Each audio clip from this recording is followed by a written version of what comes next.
Welcome to our channel. Today we how to install Illustrator fonts from Adobe Fonts. Easy tutorial step by step clearly.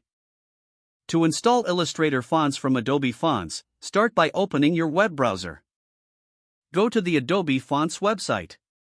Sign in with your Adobe ID if you are not already logged in. Once logged in, browse or search for the font you want to use. When you find a font you like, click on it to see more details. On the font page, locate the toggle switch that reads Activate Font. Switch it to the on position. A notification should appear confirming that the font is activated. Open Adobe Illustrator on your computer. In Illustrator, create a new document or open an existing one. Go to the Type menu at the top of the screen. Select Find Fonts from the drop-down menu. The activated Adobe fonts will automatically sync and be available in your font list. Click on the text tool in the toolbar. Start typing to see your new font in action. If you don't see your font immediately, try restarting Illustrator. Enjoy designing with your newly installed font.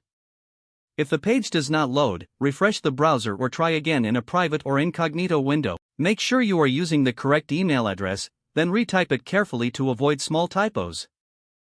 If your password is not accepted, use the reset option and create a new strong password you can remember. Check your spam folder for verification or security emails, then complete any requested confirmation steps.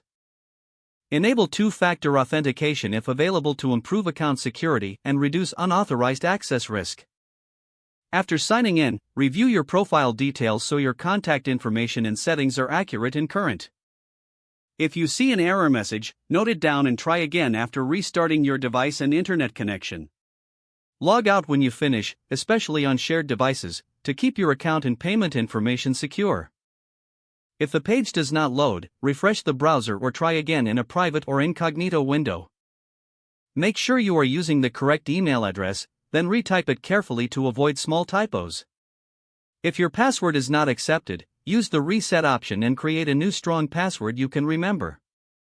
Check your spam folder for verification or security emails, then complete any requested confirmation. Don't forget to like this video and subscribe to our channel for more step-by-step tech guides.